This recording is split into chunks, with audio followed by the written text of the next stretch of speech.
সেই অনেকদিন আগের কথা, রহিমপুর জঙ্গলে একটি টুনি পাখি তার ছোট দুটি বাচ্চাদের নিয়ে বসবাস করত। কিন্তু সেই জঙ্গলে বসবাস করত একটি দুষ্ট শিয়াল। শিয়াল বনের মধ্যে বসবাস করা পশু পাখিদের শিকার করে খেয়ে নিত। তারপর একদিন শিয়ালের অনুগামী কাকের নজর পড়ে টুনির সেই ছোট দুটি বাচ্চাদের উপর, এবং বাচ্চাদের দেখে কাক মনে মনে বলতে লাগলো, ও, টুনির দেখছি খুব সুন্দর দুটি বাচ্চা আছে। এই কথা তো শিয়াল মামাকে জানাতেই হয়। না, যাই, শিয়াল মামার কাছে যাই, শিয়াল মামাকে শিগগির খবরটা গিয়ে জানাই।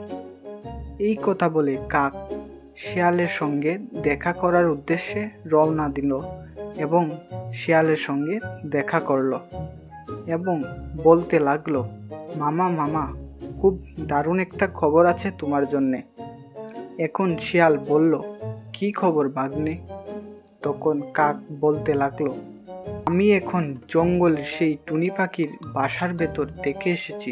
সে ছোট ছোট দুটি বাচ্চার জন্ম দিয়েছে এবং বাচ্চাগুলি দেখতে খুব মিষ্টি। তখন শিয়াল খুশি হয়ে বলল, বলিস কি ভাগ্নে, এ তো দেখছি খুব দারুণ খবর এনেছিস আমার জন্যে। কতটা দিন হলো কোনো পশু পাখির তাজা মাংস খাওয়া হয়নি, আজকে মনের মতো করে খাবো। চল চল ভাগ্নে, এবার টুনির বাসার কাছে চল। এই কথা বলে কাক ও শিয়াল টুনির বাসার উদ্দেশ্যে রওনা দিল এবং পথে যাওয়ার সময় টুনির সাথে দেখা হয়ে গেল দুষ্ট শিয়াল এবং কাকের। এবং তারপর টুনি দুষ্ট শিয়ালকে দেখে জিজ্ঞাসা করল, কোথায় যাচ্ছ শিয়াল মামা? তখন শিয়াল টুনিকে বলল, আমি শুনেছি তোর নাকি ছোট ছোট দুটি বাচ্চা আছে। তখন টুনি বলে, কে বলেছে মামা এ কথা তোমাকে? আমার তো কোনো ছোট বাচ্চা নেই।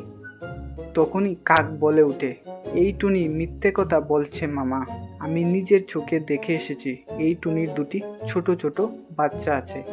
তখন শিয়াল টুনিকে বলল, এই টুনি, তুই আমাকে মিথ্যে কথা বলছিস কেন?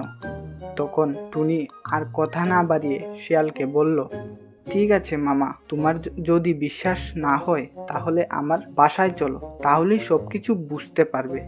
এই কথা বলে তারা সবাই টুনির বাসার উদ্দেশ্যে রওনা দিল এবং তারপর টুনির বাসায় যাওয়ার পথে হঠাৎ তাদের দেখা হয়ে গেল বনের রাজা সিংহের সাথে।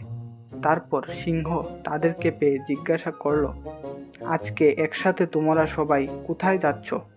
তখন টুনি চালাকি করে সিংহ রাজাকে বলে যে, এই শিয়াল আমার ছোট ছোট ছানাকে খাওয়ার জন্যে আমার বাসার উদ্দেশ্যে রওনা দিয়েছে। তখন এই কথা শুনে সিংহ রেগে গিয়ে শিয়ালকে বলল, কি, তোমার এত বড় সাহস? তুমি আমার জঙ্গলে থেকে তুমি এই টুনি পাখির ছানা খেতে যাচ্ছ, এই অপরাধে তোমার শাস্তি পেতে হবে। তখন শিয়াল ভয় পেয়ে বলল, না না রাজা মশাই, আমি আর এই কাজ কখনো করব না।